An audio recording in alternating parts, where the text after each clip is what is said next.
All right, so you're thinking about buying a house, but you don't really know how much you can afford. Well, I put this video together specifically to help you understand what your budget should be and how you can calculate the amount of house you basically can afford. Yo, so what's going on, guys? My name is Alex Bear Hayden. I'm a local real estate agent operating out of Orange County, California, but my predominant market is Irvine. However, I do service Southern California.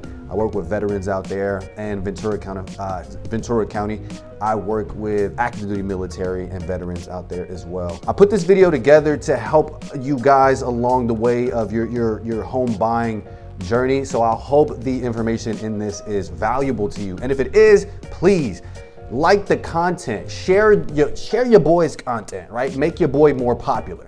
All right. But no, on a serious note, share the content and like it, as well as subscribe, because the exact questions that y'all are gonna have, the exact questions that y'all are going to ask are questions other people have, I promise you. So ask them in the comment sections, share the video with somebody who else you know is going through the home buying process, and this is gonna help them out a lot. And with that, let's get to it. So item number one on the list has to be, you have to understand what your monthly affordability is on the housing aspect, right? So what do you pay in rent? Now, just because you pay a certain amount in rent, I would say don't let that limit you to what you can afford in a house. A lot of people can afford way more than what they pay in rent, but a couple of things. One, they don't know. The second thing is they find out later that they spend money in places where they don't have to, which could recoup an extra $200, $300, $400 that could absolutely go towards owning a house. So say, for example, you live in an apartment and your rent is $3,000 a month. I know some people will say there's no way I can do $3,500, but if you look closely at your finances,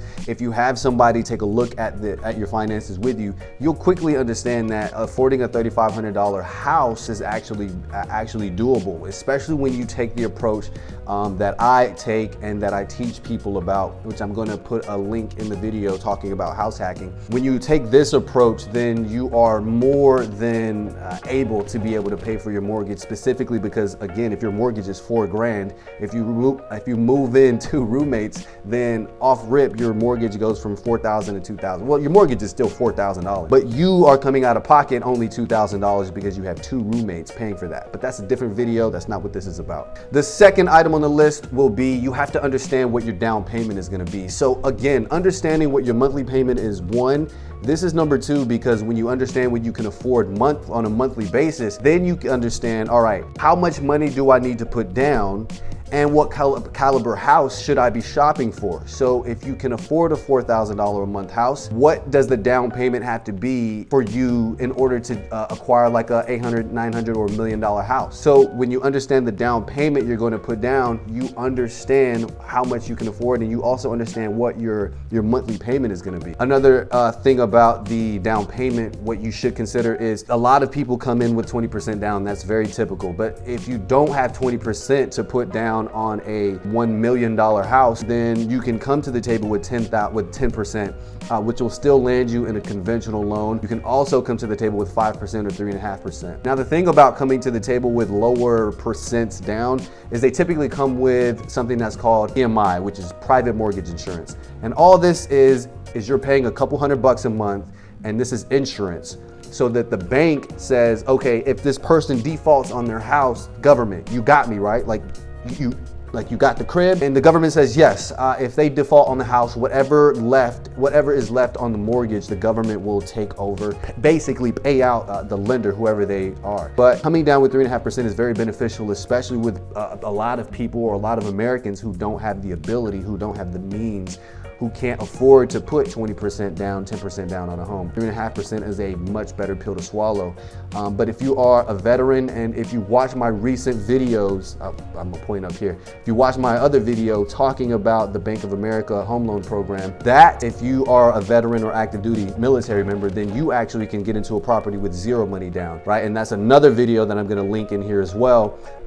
This is a different topic, but there are ways to get into properties with 0% down. Third third thing you want to calculate and understand is what are your monthly debts, all right? Now, what credit cards do you have and how much does that cost you on a monthly basis? The second part about that is what debts can you completely eradicate, right? Can you get rid of credit card A and start tackling credit card B? This is drastically gonna help your DTI. If your DTI, which is your debt to income, right? If your debt to income ratio is lower, this percentage is lower, then you look more favorable to banks and they're more willing to give you a loan. Versus if you have a high DTI, then yeah, they're probably gonna kick you to the curb. They're probably gonna say, nah, you're way too risky. I don't know if we wanna rock with you like that. So these are the reasons why you need to understand and consider the debts that you have and what do you pay on your debts on a monthly basis, because this also contributes when the banks run the numbers. They're also understanding how much you pay on each debt, or at least they wanna see the minimum payment, and then they make their decision based on that.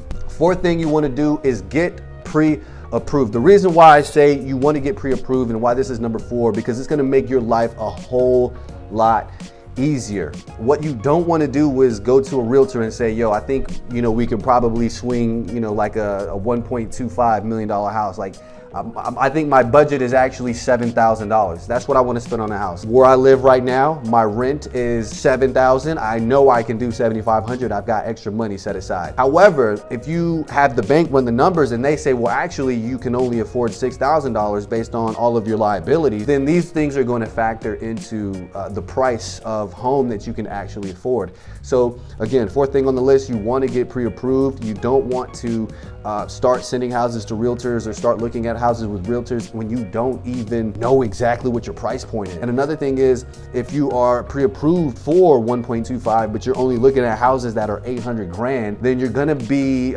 it's not gonna scratch the itch that you're always gonna have. So as a real estate agent, what I don't wanna do is show you something over your budget, and I really don't wanna show you much that are, many properties that are well below your budget. Now, of course, you don't always have to tap out and max out whatever your budget is, but there's no reason for you to be spending way under your budget if you can afford it, especially if this is a house that you know you're gonna spend the next 5, 6, 7, 10, 30 years in. So the fifth item on the list when calculating and understanding how much you can afford is you have to factor in the closing costs. Now, granted, in today's in today's real estate market, we are seeing more sellers give concessions to the buyers in order to help them acquire the property, basically because their house is sitting, they're tired of it sitting, they're tired of doing price reductions. They just want to get the house sold. They are offering concessions which can go towards closing costs. And right now we're seeing $10,000, $15,000, $20,000 being contributed to the buyers from the sellers. So understanding what the closing costs are going to be is something you should also factor into this. Now, your closing costs are typically maybe 3%, depending on what market you're in. A safe spot for me is 2%. 2% of the purchase price is, typically what your closing costs are going to be. If you have no idea, if you want to understand what the closing costs are typically before you even go through the process, then reach out to your local agent and ask them, or somebody that you know, right, that is an agent. Reach out to somebody and say, hey, what are the typical closing costs in this market? And if your real estate agent is knowledgeable, then they should have a general idea. So we talked about what kind of down payment you'd have to bring to the table. We talked about what is your monthly debt? What is your monthly housing expense that you can afford?